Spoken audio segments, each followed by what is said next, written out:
Assalamualaikum warahmatullahi wabarakatuh. Selamat berjumpa kembali sahabat Kang Guru Mengajar dimanapun Anda berada. Hari ini kita akan melanjutkan materi kita ya tentang eksponen logaritma pada bagian sifat-sifat logaritma. Sebelum kita mulai pelajaran, silakan subscribe, komen, like, and share jika suka dengan materi pembelajaran ini. Kita mulai sekarang dengan sifat-sifat logaritma. Iya, logaritma ini dituliskan sejak tahun 1614 oleh ahli matematika bernama John Napier. Ia mengemukakan teori logaritma ini melalui buku berjudul Mirifici Logarithmorum Canonis Descriptio. Logaritma menurut John Napier ini berasal dari istilah bahasa Latin logarithmus, yang artinya rasio bilangan. Logaritma ini bisa diterapkan dalam kehidupan sehari-hari, seperti misalnya untuk menghitung laju pertumbuhan penduduk, menghitung kondisi keuangan, menghitung bunga bank, membantu kerja alat pengukur kekuatan gempa, seismograf, mengukur tingkat keterangan bintang. Nah, definisi logaritma ini merupakan sebuah fungsi balikan atau inverse dari eksponen atau perpangkatan. Jadi kita tahu kalau A pangkat C sama dengan B, maka kita bisa merubah ke dalam bentuk logaritma, yaitu logaritma B dengan basis A itu sama dengan C. Nah, ada syaratnya, yaitu A, B, ya, nilai A dan B ini harus positif lebih dari 0. Dengan A ini tidak boleh 1. Kemudian untuk A ini namanya adalah basis ya. Kemudian untuk B ini namanya numerus. Kemudian untuk C ini adalah hasil logaritma. Begitu. Nah, A log B ini sering salah bacanya ya. Jadi membaca yang benar itu adalah logaritma B dengan basis A, begitu. Sering salah kaprah kalau seperti ini tuh membacanya A log B begitu. Tapi yang benar sebenarnya adalah logaritma B dengan basis A. Kemudian contoh ya, nyatakan bentuk-bentuk perpangkatan berikut dalam logaritma. Nah, 5 pangkat 4 sama dengan 625, 1/5 pangkat min 3 sama dengan 125, setengah pangkat 2 sama dengan 1/4. Ini kalau dirubah ke dalam bentuk logaritma ya. Jadi ini A pangkat C, berarti ini C-nya ini sama dengan B. Itu berarti kalau kita tulis jadinya logaritma 625 dengan basis 5 itu sama dengan 4. Begitu. Nah, ini juga sama, berarti logaritma 125 basisnya 1/5 itu nanti hasilnya min 3. Kemudian ini logaritma 1/4 dengan basis setengah sama dengan 2. Kemudian kebalikannya yuk, biar nanti juga nggak bingung ya. Nyatakan bentuk-bentuk logaritma berikut dalam perpangkatan. Ini logaritma 32 dengan basis 2 sama dengan 5. Berarti kalau dirubah dalam bentuk pangkat, 2 pangkat 5 sama dengan 32. Kemudian yang ini logaritma 27 dengan basis akar 3 sama dengan 6. Nulisnya akar 3 dipangkalkan dengan 6 sama dengan 27. Kemudian yang ini logaritma 81 pangkat 1/9 sama dengan min 2, berarti nulisnya 1/9 pangkat min 2 sama dengan 81. Nah, begitu. Sekarang kita ke sifat-sifat logaritma. Nanti ada banyak ya, sekitar 7. Jadi nanti kita akan bahas semuanya. Perhatikan baik-baik. Sifat yang pertama, logaritma A dengan basis A itu sama dengan 1. Jadi ketika basis dan numerusnya ini sama, maka itu nilai logaritmanya adalah 1. Contohnya ini. Logaritma 2 basis 2, 1. Berapa lagi? Logaritma 5 basis 5, 1 juga ya. Kemudian ini logaritma setengah basis setengah sama dengan 1. Jadi kalau ada, pokoknya ininya sama ya. yang atas sama yang bawah sama, ini hasilnya 1. Ini akar 6 1 juga. Nah, yang ini agak istimewa ya. Logaritma 10 basisnya ini enggak ada. Kalau basisnya tidak ada atau tidak tertulis, maka itu sebetulnya basis 10 ya. Basis 10. Ingat-ingat, kalau basisnya tidak tertulis atau tidak ada di sini ya, tidak tertulis, tidak terlihat, maka ini adalah basis 10. Berarti logaritma 10 basis 10 sama dengan 1 juga. Oke, itu sifat yang pertama. Sifat yang kedua sekarang. Saya punya logaritma B pangkat N dengan basis A. Ini nanti N dikalikan logaritma B basis A. Jadi pangkatnya ini nanti kita tarik pindah ke depan. Begitu. Nanti tinggal belakangnya logaritmanya. Itu. Untuk lebih jelasnya coba lihat contoh ya. Nah, ini. Jadi logaritma ini kalian harus bisa merubah dalam bentuk pangkat ya. Jadi kalau kalian bisa merubah bentuk pangkat udah, insya Allah untuk logaritma gampang. Tapi kalau tidak bisa ya repot. Nah, contohnya ini, logaritma 8. Ini basisnya 2. Berarti 8 kita rubah kan? Kita rubah ke dalam bentuk pangkat, yaitu 2 pangkat 3. Gitu. Nah, sesuai dengan sifat yang kedua ini, maka ini 3 sebagai pangkat. Ini kan pindah ke depan kan? Pindah ke depan. Tuh, kemudian belakangnya logaritmanya. Nah, masih ingat sifat yang pertama tadi? Logaritma 2 basis 2 sama dengan berapa? 1. Gitu. Berarti ketemunya 3. Oh, ternyata logaritma 8 basis 2 itu sama dengan 3. Nah, kalau tidak percaya coba. Masih ingat kan tadi? Berarti A pangkat C sama dengan B, berarti kan 2 pangkat 3 sama dengan 8. Oke, betul. Berarti hasil yang kita cari ini menggunakan sifat-sifatnya ini betul seperti itu. Lagi ini logaritma 1/9 basisnya 3.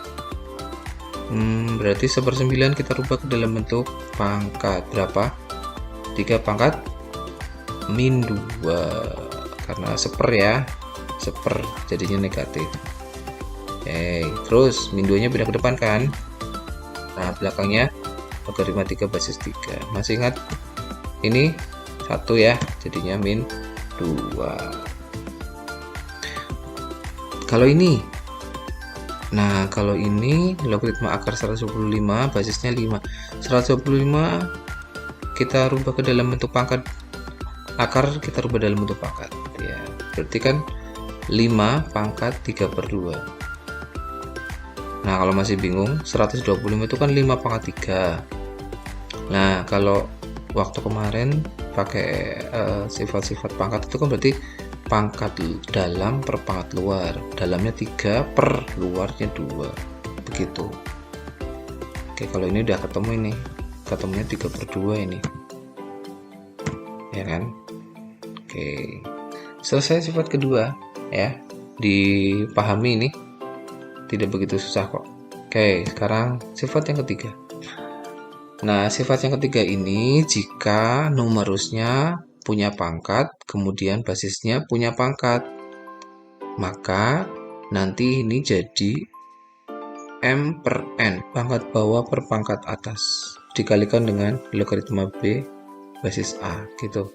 Logaritma 64 pangkat 4. Nah, ini kan bisa dirubah dua-duanya ya, yang 4 bisa dirubah, yang 64 juga bisa dirubah ke dalam bentuk pangkat ya. Kita pakai berapa? Kita pakai yang paling sederhana. 4 itu kan 2 kuadrat. 64 itu kan berarti 2 pangkat 6. Nah, sesuai dengan sifat ini berarti pangkat bawah per pangkat atas. Berarti 6/2 tinggal logaritmanya. Logaritma 2 basis 2. Masih ingat kan tadi ini 1 kan ya? Ya, berarti 6/2 sama dengan 3. Oke. Lanjut. Nah, ini ayo kita rubah. Ya, 1/, ya. 1/, berarti negatif ya. Masih ingat ya? 1/, berarti kan 3 pangkat min 2. Oke.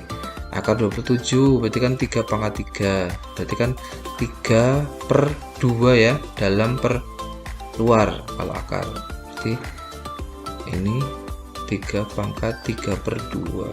Oke, berarti sesuai dengan sifat ini, berarti 3 per 2 dibagi min 2. Oke, dikalikan logaritma 3 basis 3. Yang ini masih 1 ya. Kayak kita garap yang ini, berarti 3 per 2 dibagi min 2. Nah, kalau seperti ini pembagian bertingkat ya, pembagian pecahan bertingkat, berarti pembagian ini jadi perkalian, terus yang ini dibalikkan begitu waktu di SD, dikalikan min 1 per 2, karena ini min 2 per 1 dibalik jadinya 1 per 2 gitu. Nah, tinggal dikalikan saja, ini jadinya min 3 per 4. Satu lagi, oke, biar banyak variasi soalnya. Berarti ini 5 pangkat setengah 1/25 min ya, 5 pangkat min 2. Oke, sifat ini berarti bawah per atas, min 2 per setengah dikalikan logaritma 5 basis 5, sama dengan yang nomor ini ya sebelumnya, berarti min 2 dikalikan, pembagiannya dikalikan ya, jadi perkalian 2 per 1 gitu, jadinya ini min 4, ini kan 1. Oke, sifat 3 selesai, sifat 4 sekarang. Nah, sifat 4 ini aturan penjumlahan dalam logaritma gitu ya. Kalau basisnya sama, maka nanti numerusnya kalau dijumlah itu jadi perkalian ya. Logaritma B basis A ditambah logaritma C basis A, basisnya sama, maka bisa dikalikan kalau penjumlahan gitu. Contoh ini, lihat logaritma 8 basis 2 ditambah logaritma 4 basis 2, ini berarti bisa kita pakai sifat 2 bisa, atau kita pakai sifat ini juga bisa ya, karena basisnya sama penjumlahan maka numerusnya dikalikan, berarti logaritma 8 dikalikan 4 basisnya 2. Nah, ini jadinya 32. 32 itu 2 pangkat 5. Nah, jadinya sesuai sifat 2 ya, 5 kali logaritma 2 basis 2, ketemunya kan 1 ya, ini ketemunya 1 jadinya 5 begitu. Terus yang ini penjumlahan basisnya sama. Oke, berarti 6 dikalikan 1/18 jadinya logaritma 1/3 dengan basis 3, ini dirubah 3 pangkat min 1. Oke, jadinya min 1, logaritma 3 basis 3 ketemunya min 1. Begitu, mudah kan? Mudah kan ya? Lanjut sifat kelima. Ini aturan pengurangan di logaritma dengan basisnya yang sama. Kalau pengurangan basisnya sama, maka jadi pembagian numerusnya gitu. Contoh, logaritma 20 basis 2 dikurangi logaritma 10 basis 2, basisnya sama 2, maka pengurangan 20 bagi 10 jadinya oke, terus ketemunya iya 1. Gampang ya, gampang. Lanjut, ini juga sama ya, basisnya sudah sama. Oke, 5 berarti tinggal 3 dibagi 3/5. Kemudian tadi sama, kalau pembagian bertingkat kayak gini, pembagian jadi perkalian, bawahnya dibalik, jadinya 3 dikalikan 5/3, ketemunya 5. Kemudian logaritma 5 basis 5 1 gitu. Sifat 5 selesai. Sekarang kita ke sifat 6. Sifat 6 ini gimana ya? Oh, perkalian. Tapi lihat ini, basisnya beda ini. Tapi ada yang sama ini. Nih, ini numerus jadi basis ketemu ya. Jadi kalau seperti ini, di bawah terus di atas ketemu perkalian, maka tinggal yang depan sama belakangnya gitu, harus sama ya, ketemu. Oke, contoh dilihat, ini perkalian bukan penjumlahan. Oh, karena sama ya kan, 3 ini 3 ketemu ya, berarti tinggal depan sama belakang. Logaritma 64 basis 2. 64 itu 2 pangkat 6, berarti ketemunya 6 lagi. Nah, perkalian maunya berapa, 3, 4, 5, nggak ada masalah, yang penting ini ketemu ya kan, terus ini juga sama ketemu. Nah, berarti tinggal depan sama belakang. Logaritma 25 basis 5, 25 dirubah 5 kuadrat, ketemunya 2. Oke, sekarang yang ini 3, 4, 4, 27, 2, 36. Waduh, tidak ketemu ini 4, ini 6, 27, ini 2. Tidak ketemu ini. Oh, kita gunakan sifat-sifat yang sebelumnya. Ini 4, berarti kan bisa dirubah dalam bentuk pangkat, 27 juga, 36 juga sama. Yuk kita rubah. Berarti 2 kuadrat 4-nya kan. Sekarang 27.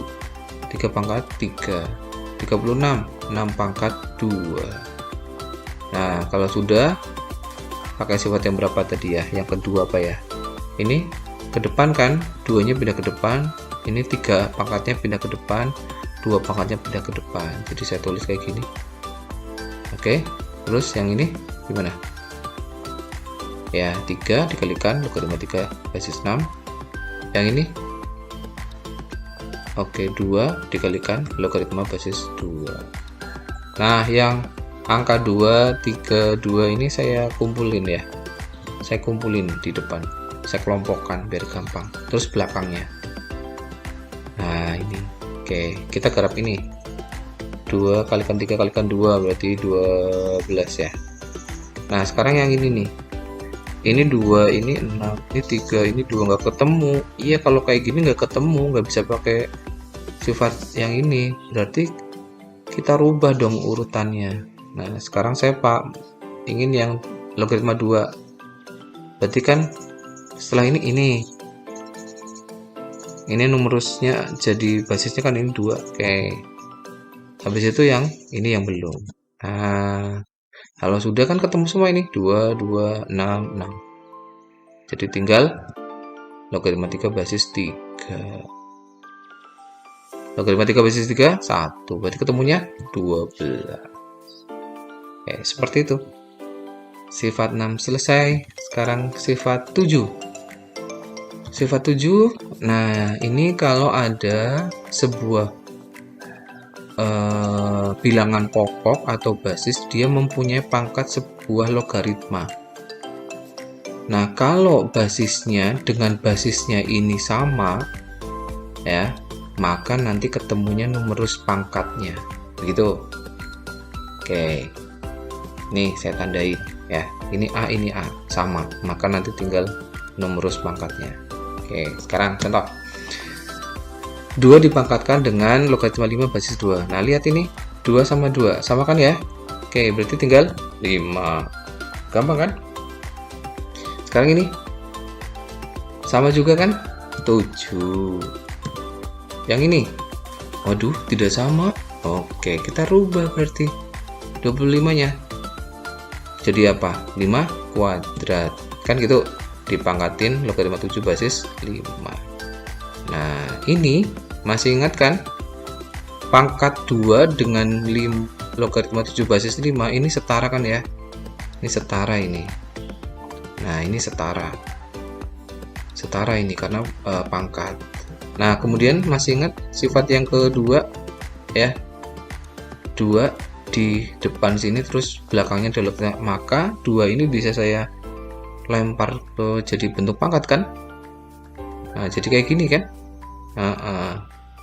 Nah, kalau sudah ini sama dong. Nah, jadinya tinggal 49 gitu.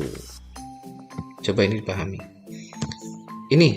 Nah, sama ya, ini kita rubah 9-nya jadi 3 kuadrat. 27 juga sama, kita rubah 3 pangkat 3 ya, logaritma 5 aja. Maka ini saya tulis setara dulu, kurungnya saya hilangkan. Nah kemudian ini duanya saya lempar ke belakang gitu, jadi 5 kuadrat. Nah masih ingat sifat ketiga apa ya? Kalau ada pangkat-pangkat kayak gini berarti kan 2/3 gitu ya, dikalikan logaritma 5 basis 3 ya. Terus habis itu ini saya lempar lagi ke belakang. Nah udah nih ketemu 3 sama 3 ketemu, berarti ketemunya 5 pangkat 2/3 atau akar pangkat 3 dari 5 kuadrat 25 gitu ya. Nah seperti itu. Demikian sifat yang ke-7. Sifat yang ke-8, ini kalau ada logaritma B basisnya A, maka bisa kita jadikan seper ya, tapi nanti basis dan rumusnya gantian, berpindah posisi gitu. Oke, contoh ya, ini adalah untuk menentukan basis gitu ya. Jadi kita menggunakan ini, itu kegunaannya nanti soal-soalnya seperti ini. Jadi misalkan diketahui logaritma 3 basis 2 itu sama dengan P. Jadi sebenarnya ini kan kalau ada nilainya ya, nilai ini koma-koma gitu ya, dan susah dan nggak mungkin hafal gitu, karena bukan istimewa. Karena tidak istimewa maka kita simbolkan sebagai P saja begitu. Nah apabila logaritma 3 basis 2 itu nilainya P, maka coba kalian tentukan yang ini, logaritma 2 basis 3, logaritma 3 basis 8, logaritma 4 basis 27. Oke, kita mulai ya yang A. Logaritma 2 basis 3, coba lihat yang diketahui ini. Yang diketahui ini 3, 2, ini 2, 3. Oh ternyata saling berkebalikan ya, saling tukar posisi gitu. Berarti kita menggunakan sifat ini kan, berarti 1 per logaritma 3 basis 2 gitu kan. Lah logaritma basis 2 nilainya berapa? P. Oh berarti logaritma 2 basis 3 itu nilainya seper P begitu. Sekarang yang B, logaritma 3 basis 8. Yo, intinya bentuk pangkat ya, 8 bentuk pangkatnya 2 pangkat 3. Oke, logaritma 3 masih ingat ini pangkatnya berapa ini? 1, berarti kan sepertiga ya, sepertiga logaritma 3 basis 2. Logaritma basis 2 nilainya berapa? Oh nilainya P. Oke, berarti sepertiga P gitu. Kemudian yang C, yuk sama-sama dirubah semuanya. Ini 3 pangkat 3, ini 2 kuadrat. Masih ingat 2/3 dikalikan logaritma 2 basis 3. Logaritma 2 basis 3 nilainya berapa? Ini tadi sudah dicari, seper P. Berarti 2/3 kali seper P atau 2/3 P. Demikian. Oke, itu sifat-sifat logaritma yang kita bahas. Silakan lanjutkan belajarnya dengan mengerjakan soal di modul. Untuk modul nanti saya kirimkan linknya di kolom deskripsi. Terima kasih atas perhatiannya. Mohon maaf apabila ada kesalahan. Saya Iri. Assalamualaikum warahmatullahi wabarakatuh.